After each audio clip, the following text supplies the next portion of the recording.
తాకట్లో ఉన్న మీ బంగారాన్ని విడిపించి ఆ రోజు ఆన్లైన్ రేటుకి కొంటాం. Sharma gold company.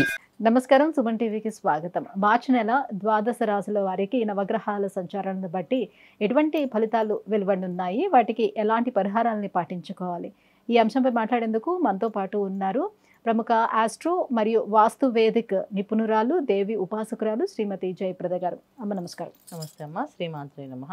అమ్మ, ఈ మార్చి నెలలోని నవగ్రహాల సంచారం ఎలా ఉంది, ఎలాంటి ఫలితాలను ఇస్తున్నాయో కొంచెం వివరంగా ఈ ద్వాదశ రాశుల గురించి తెలుసుకోబోయే ముందుగా.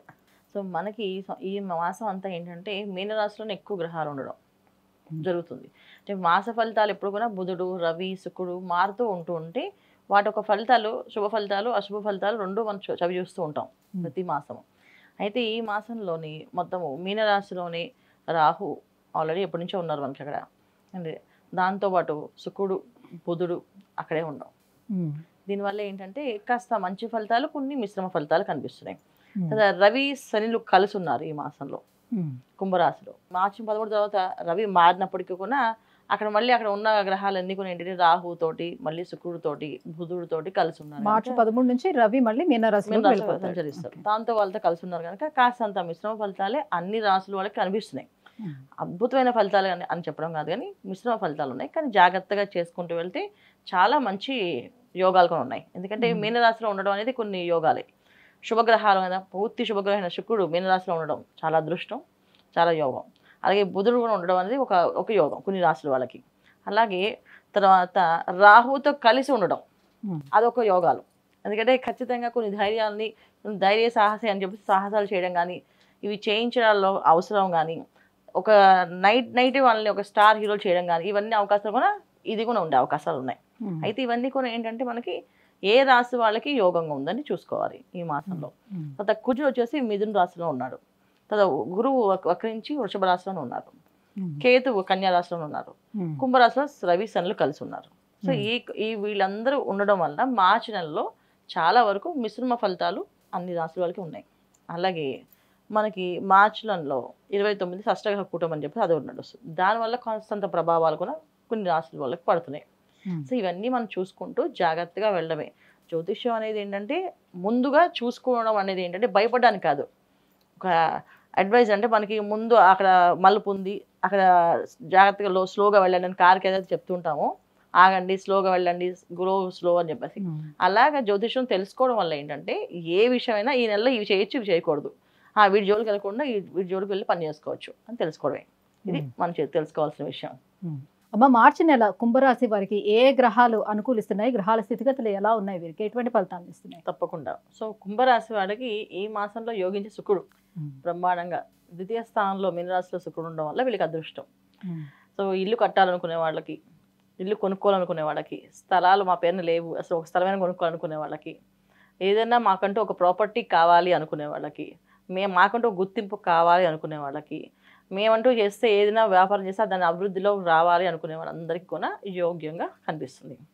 అన్నిటికంటే మెయిన్ కుటుంబాలు కలయిక, ఎప్పుడో విడిపోయిన కుటుంబాలు కలవడము, వాళ్ళు కలిసి చక్కగా మళ్ళీ శుభకార్యాలు, శుభ ఫలితాలు అనుభవించడము, ఇవన్నీ జరిగే అవకాశం ఎక్కువగా కుంభరాశి వాళ్ళకి ఈ మాసం అంతా ఉంది.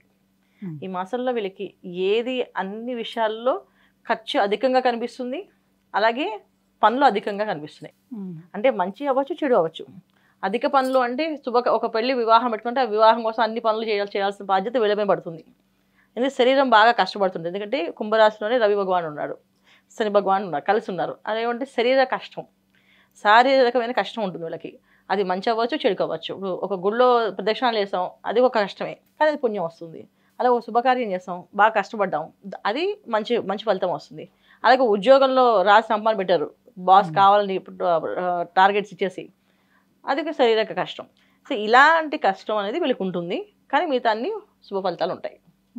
సో శారీరక కష్టం అని మాత్రం బాగా ఇబ్బంది పడుతుంది వీళ్ళని ఈ మాసం అంతా. ఎంత కష్టపడతారంటే అసలు టైంకి తినడం ఉండదు, టైంకి పడుకోవడం ఉండదు, టైంకి ఏది కూడా మెయింటైన్ చేయడం ఉండదు. వీళ్ళకి అన్నీ మిస్ అయిపోతాయి. ఏ టైం టేబుల్ రాసుకున్నా ఆ టైం టేబుల్ ఉండదు.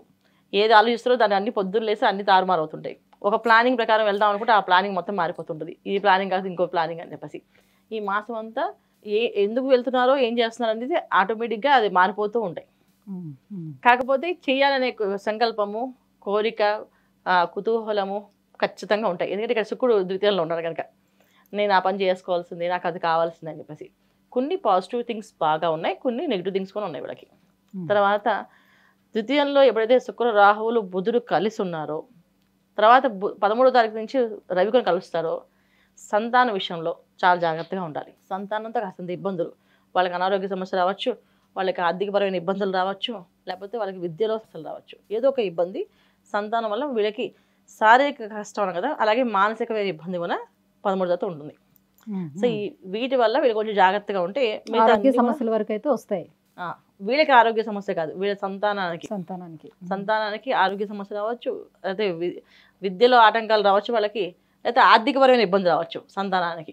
అంటే ఇప్పుడు ఏదో వాళ్ళ వీసా కోసం డబ్బులు వీళ్ళు పే చేస్తే కట్టారు, ఆ వీసా రాలేదు, రిజెక్ట్ అయింది, డబ్బులు కూడా తిరిగి రిటర్న్ రాలేదు, అలాంటి సమస్యలు ఎదుర్కొనే అవకాశం ఎక్కువగా ఉంది. కనుక కొంచెం జాగ్రత్తగా ముఖ్యమైన పనులు చేసేటప్పుడు అది 1-10 సార్లు ఆలోచించి చేస్తే అన్ని పనులు సౌఖ్యంగా అన్ని అనుకూలంగా ఉంటాయి.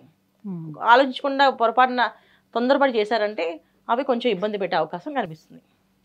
అయితే ఈ ప్రతికూలంగా ఉన్నటువంటి గ్రహాల అనుకూలత కోసం ఎలాంటి పరిహారాలని పాటించాలి, ఏ దైవారాధన చేసుకోవాలి? తప్పకుండా సుబ్రహ్మణ్య స్వామి ఆరాధన చేసుకోవడం, సుబ్రహ్మణ్య స్వామిని అనుగ్రహం పొందడం. ఎందుకంటే పంచమ స్థానంలో కుజుడు వీళ్ళకి.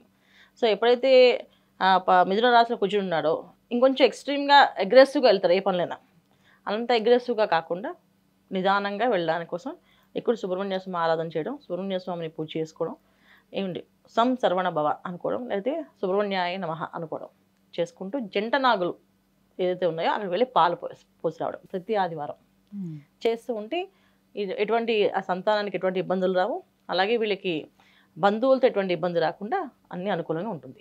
అమ్మ, కుంభరాశి వారికి ఈ మార్చి నెల ఎలా ఉండబోతుంది? సో గ్రహాల అనుకూలత కోసం వాళ్ళు ఏం చేయాలి? ఈ విషయాలన్నీ కూడా ఇంత వివరంగా తెలియజేసినందుకు ధన్యవాదాలు. నమస్తే అమ్మ. శ్రీమాత్రే నమః.